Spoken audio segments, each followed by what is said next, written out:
Milhares de adolescentes infratores cumprem alguma medida socioeducativa no Brasil. Quais são essas medidas e quando são aplicadas? O Fórum de hoje responde essas e outras perguntas sobre o assunto. Nossos convidados são Anderson de Andrade, promotor de justiça de execuções de medidas socioeducativas da infância e da juventude, e Ludmila Ávila Pacheco, subsecretária de Medidas Socioeducativas do Distrito Federal. Antes de iniciarmos a entrevista, nós vamos acompanhar uma reportagem. Superlotação, ausência de estrutura física adequada e de uma diretriz pedagógica. Na maior parte do país, onde existem unidades de aplicação de medidas socioeducativas para adolescentes em conflito com a lei, esses são os problemas mais evidentes. Um exemplo de como anda a reinserção social de jovens que cometeram infrações está no Distrito Federal. Um mau exemplo. No Distrito Federal, o Programa de Medidas Socioeducativas quase sofreu intervenção federal em 2005 por falta de organização. Em 2011, a política de aplicação de medidas para adolescentes em conflito com a lei, no Centro de Atendimento Juvenil Especializado, o CAGE, chegou a ser interrompida. A situação de caos na unidade chegou ao limite da Promotoria de Justiça de Defesa da Infância e Juventude pedir que as internações de jovens parassem. O Ministério Público pediu ainda a desocupação, demolição e reconstrução da unidade num prazo de 90 dias. A justificativa para a mudança nessa política é de que houve muitas falhas. Falhas que levaram desde 1997 21 jovens à morte dentro do CAGE. Doutor Anderson, a gente percebe que há aí uma situação grave. Eu acho que a gente poderia começar falando o que é exatamente uma medida socioeducativa. Medida socioeducativa é uma sanção. Em outros países, ela é chamada pena juvenil. No Brasil, deu-se o nome de medida socioeducativa. Ela é uma sanção, a natureza jurídica dela é essa, só que na execução dessa medida, no cumprimento dessa medida, ela tem uma carga de educação, de ressocialização, de profissionalização muito maior que a pena do adulto, que também tem esse objetivo, mas com muito menor força que na medida socioeducativa. Ludmila, o adolescente, ele não sofre exatamente essa pena, então. Ele tem essa medida socioeducativa. Isso é importante que aconteça assim? Tem que ser assim? As pessoas imaginam, às vezes, que por causa de um crime bárbaro, esse adolescente deva passar por uma pena mesmo. Como é que a senhora vê? Bem, Alexandre, a questão é o seguinte, o adolescente que cometeu algum delito, isto é oriundo normalmente de uma história de vida com algum grau de sofrimento. E normalmente um grau alto de sofrimento, ou sofrimento social, ou sofrimento intrafamiliar. Então, o que desemboca num delito, né? É uma forma dele comunicar para a sociedade que as coisas não estão bem. Uma vez que a origem disto é a partir de um sofrimento, se você colocar uma medida que aguça o sofrimento, ou seja, que tenha um caráter meramente punitivo, você vai aumentar o potencial de violência desse adolescente. Então, é por isso que a carga socioeducativa é muito mais importante do que até a carga retributiva. Mas isso não quer dizer que não tenha. Ele é privado de liberdade, e liberdade é o bem maior. Então, tem uma carga de retribuição, de retributividade da sociedade muito grande, né? Mas, e à medida em que esse indivíduo está em desenvolvimento, o legislador entendeu que ele tem capacidade de rever os seus atos. Por isso, o processo socioeducativo é mais importante. Doutor Anderson, como é que é definida essa medida socioeducativa? O problema, como dizia a Ludmila, o adolescente, uma boa parte das vezes, a delinquência se manifesta como uma resposta, durante o processo de crescimento, a alguma violência, a algum tipo de sofrimento sofrido pelo adolescente. O grande problema é que no Brasil, as medidas socioeducativas que são aplicadas no início dessa trajetória delinquencial, elas não funcionam. Então, a medida de liberdade assistida, a medida de prestação de serviço à comunidade, o acompanhamento comunitário, os serviços sociais, a assistência social no Brasil, ela não funciona, ela praticamente não existe. Está se estruturando agora, há muito pouco tempo, a partir da Constituição de 88. Então, esse adolescente, ele comete um pequeno delito, digamos, um dano, um pequeno furto, uma briga de rua, ele recebe uma medida, essa medida não funciona. Ele passa para ele a sensação de impunidade, ele continua, muitas vezes, em alguns casos, continua numa trajetória delinquencial, e aí até receber uma medida, até cometer um roubo ou até uma agressão, algo mais grave, recebe uma medida de internação e aí sim o Estado funciona. Quer dizer, a gente tem hoje no Brasil cerca de 17 mil adolescentes em cumprimento de medida de internação. Na maior parte das unidades da federação, a internação funciona, né, de maneira precária e as medidas de meio aberto não funcionam de forma nenhuma. Então, são políticas públicas que, unidas à educação, à saúde e à assistência social, se funcionassem bem na base, junto à família, que é essencial, a gente não teria tanto adolescente internado. Porque na internação, é muito difícil, na privação de liberdade, você desenvolver um trabalho educativo, ressocializador e capacitador desse adolescente. Ludmila, no caso do DF, como é que o Estado pode resolver essa questão, já que existe problemas de infraestrutura, né, existe aqui o CAGE, o que tem sido feito, como tem sido pensado isso? O CAGE não é possível ninguém defender, do ponto de vista da infraestrutura dele, não é possível ninguém defender que aquilo ali seja razoável. O que nós temos lá é uma equipe que sua a camisa para poder fazer alguma coisa dentro da precariedade. Então, nós vamos construir, já estamos começando a construir, né, 5 unidades, que é a capacidade para acabar com aquela unidade. Por outro lado, nós estamos estruturando essas medidas que o doutor Anderson acaba de falar, que são as medidas de meio aberto. Por quê? Essas medidas são muito mais eficazes, porque você conta com a parceria com a família, né?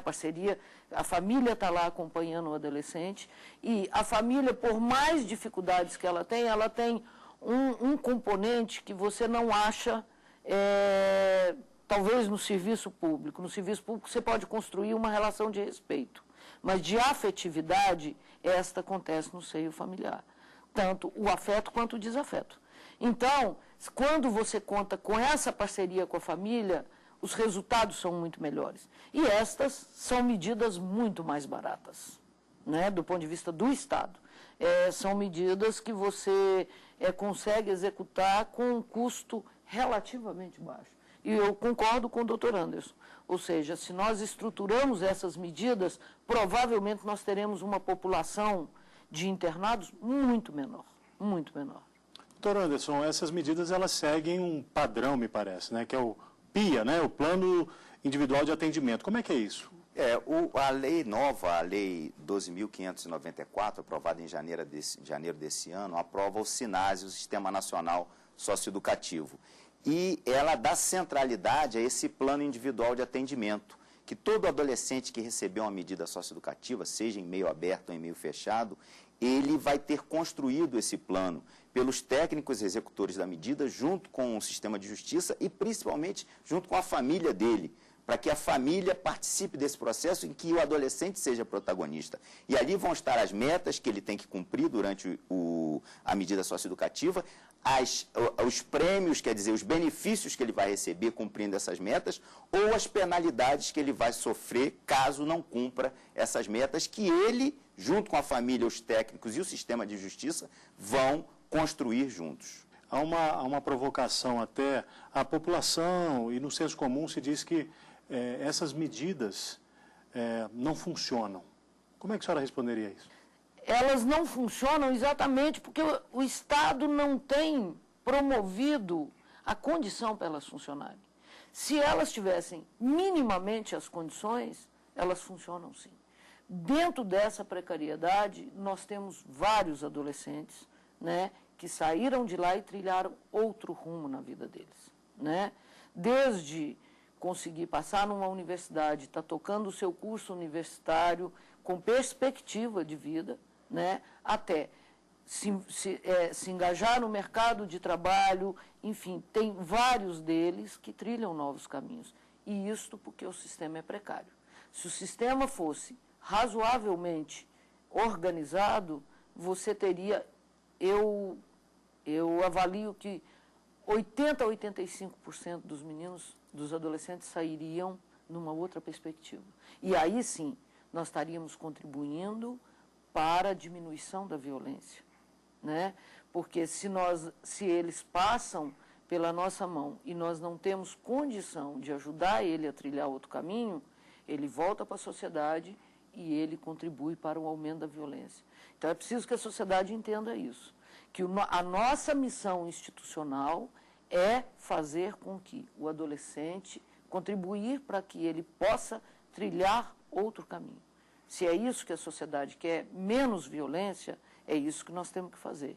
Então, não adianta pedir para que seja estendido o tempo dele ficar lá. O que nós precisamos é minimamente ter condição de trabalhar. Doutor Anderson, quando se fala em ressocializar o jovem, o que se imagina exatamente? Quando o adolescente chega no ponto de cometer um delito, já houve uma série de falhas. O Estatuto da Criança e do Adolescente, ele prevê 3 níveis de prevenção.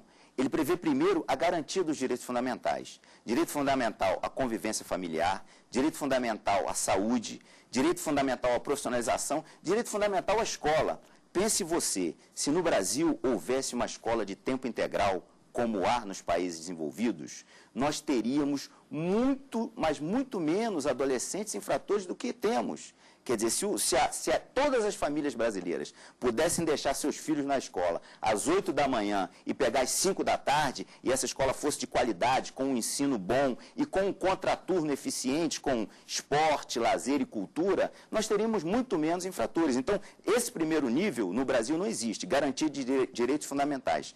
O segundo nível de prevenção, que são as medidas de proteção, apoio à família, apoio ao adolescente na escola, apoio e tratamento contra a drogadição, também é muito precário no Brasil. Então, as políticas vão falhando, o adolescente transgride a lei penal, comete o delito e tem que ser aplicado esse terceiro nível, que são as medidas socioeducativas. Muitas vezes já em adolescentes que não tem mais condição. A gente tem que reconhecer que é muito difícil um trabalho de ressocialização. Agora, quando há um apoio familiar, quando essa medida é bem aplicada, quando os técnicos são interessados e o sistema de justiça se une e em rede atua sobre esse adolescente, se consegue sim a ressocialização, que nada mais é que isso: educação, profissionalização e preparação para o desenvolvimento do plano de vida desse adolescente, como a gente faz com os nossos filhos. Não é muito diferente do que a gente faz com nossos filhos. E como disse a Ludmila, nada melhor que a família para fazer isso. Mas se a família falha, o Estado tem o dever, pela Constituição, que dá prioridade absoluta para a criança e adolescente, ela tem o dever de ajudar aquela família que falhou de alguma forma, eventualmente, na educação e no desenvolvimento daquele adolescente. Nós vamos continuar conversando daqui a pouco, mas agora vamos para um rápido intervalo e daqui a pouco a gente volta. Não saia daí.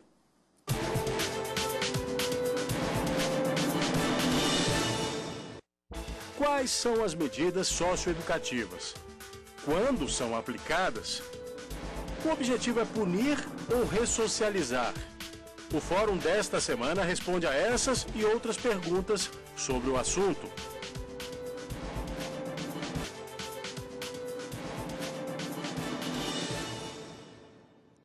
Voltamos a discutir sobre medidas socioeducativas. Ludmila, o sucesso de toda essa política para atendimento ao adolescente em conflito com a lei depende de quê? Onde as autoridades que lidam com isso estão errando ou esquecendo? E aí eu digo de maneira geral em todo o Brasil. Bem, ela depende, sobretudo, de condições do Estado, de uma convicção do sistema de justiça que é preciso, primeiro, aplicar as medidas mais brandas, né? E da organização desse sistema, bem como o preparo de quem vai lidar com esse adolescente no dia a dia, seja dentro de uma unidade de internação, seja na intervenção numa liberdade assistida ou numa prestação de serviço à comunidade. Por quê?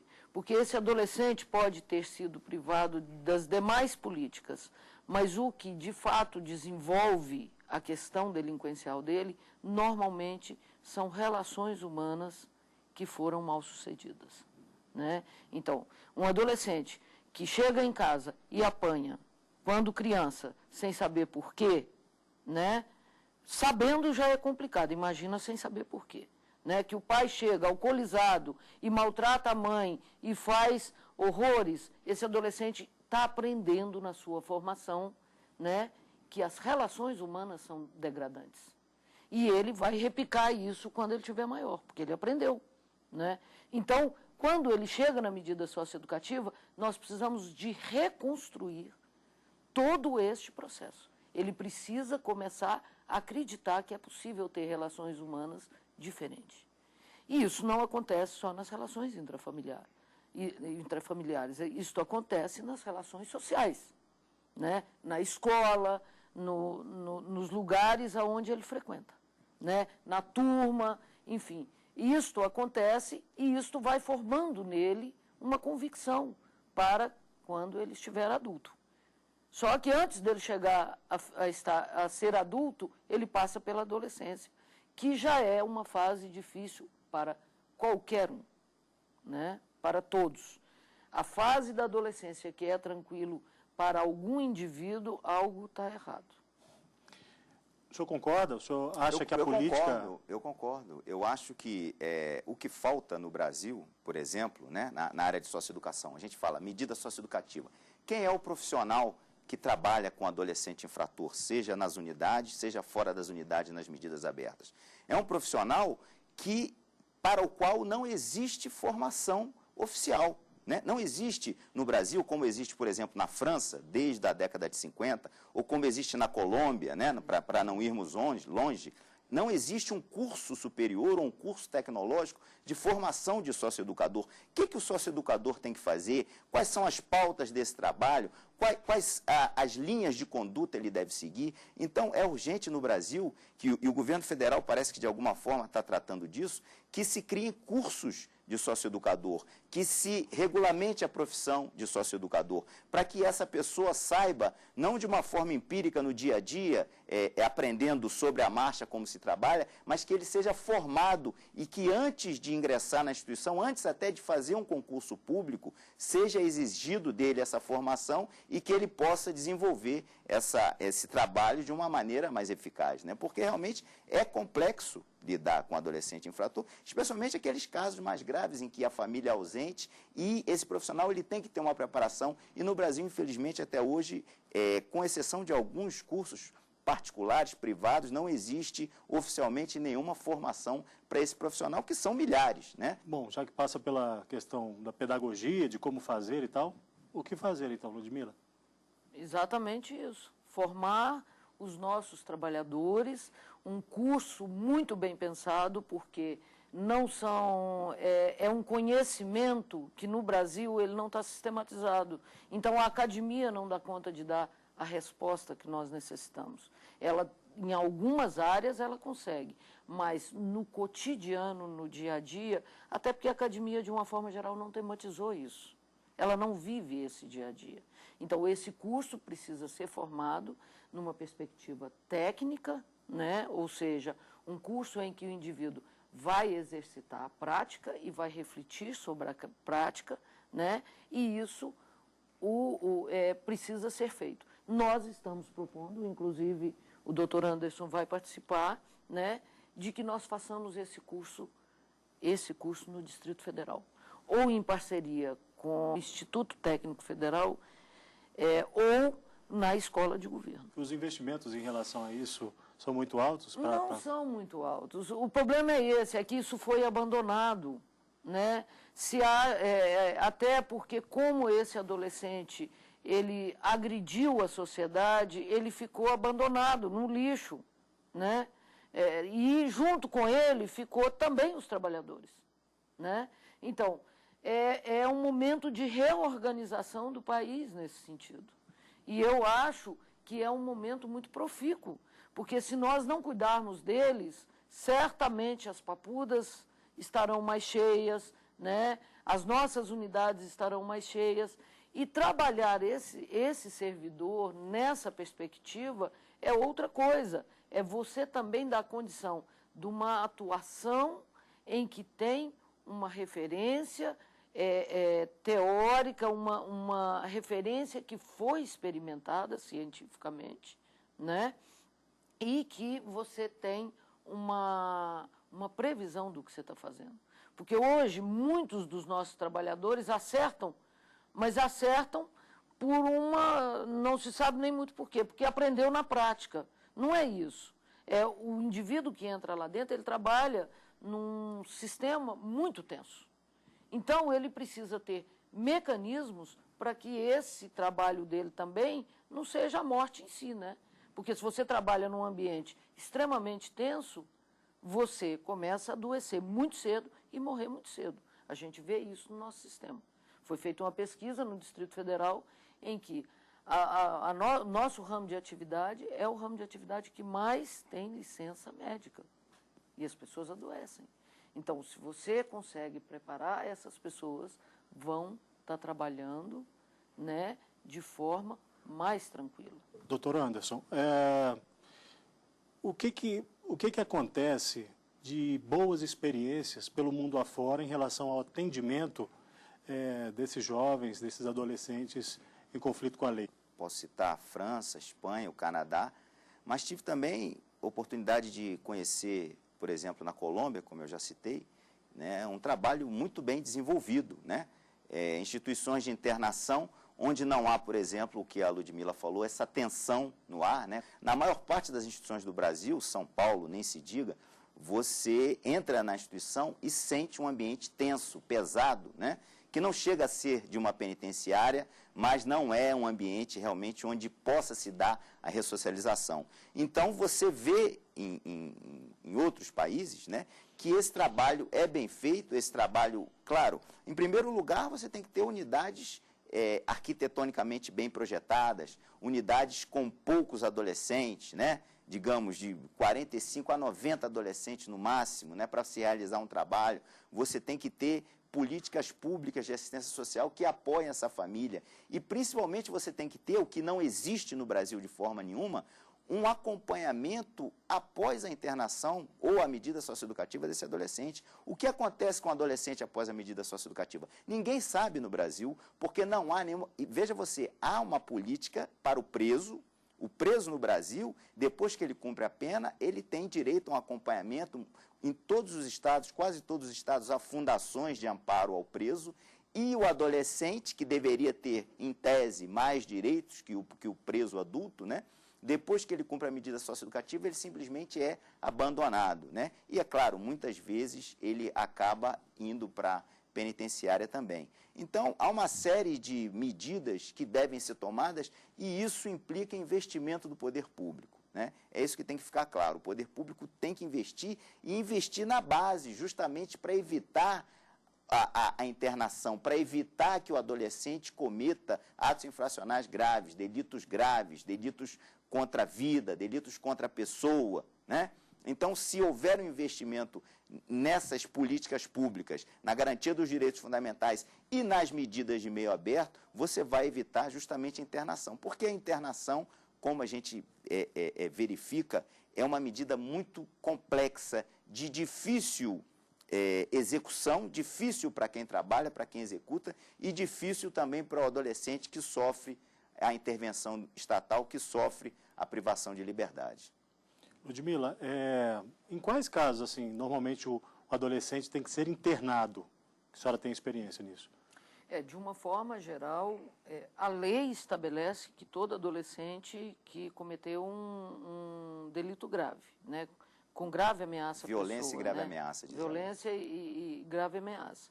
A lei estabelece isso. Agora, além disso, né, adolescentes que têm um envolvimento muito grande com o crime organizado, ele precisa ser internado, inclusive, para quebrar, né, esta corrente. O tráfico de drogas hoje, ele é um alimentador das instituições de internação, né? Na medida em que alicia adolescentes, né, especialmente para o crack, que é um verdadeiro flagelo no Brasil hoje, esses adolescentes muitas vezes se viciam para alimentar o vício e acabam em instituições de internação como traficantes, que na verdade não são. São consumidores que vendem para sustentar o próprio tráfico. Então seria também uma medida importante para esvaziar as instituições de internação, é o Estado dispor, não só para adolescente, mas para adulto, para quem queira, para quem opte por um tratamento de desintoxicação e para se livrar do vício das drogas, né? Bem, o fórum termina aqui.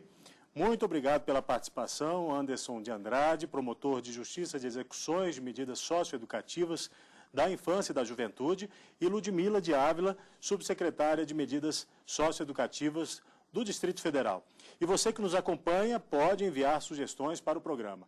O endereço eletrônico é o fórum@stf.jus.br. Até a próxima semana.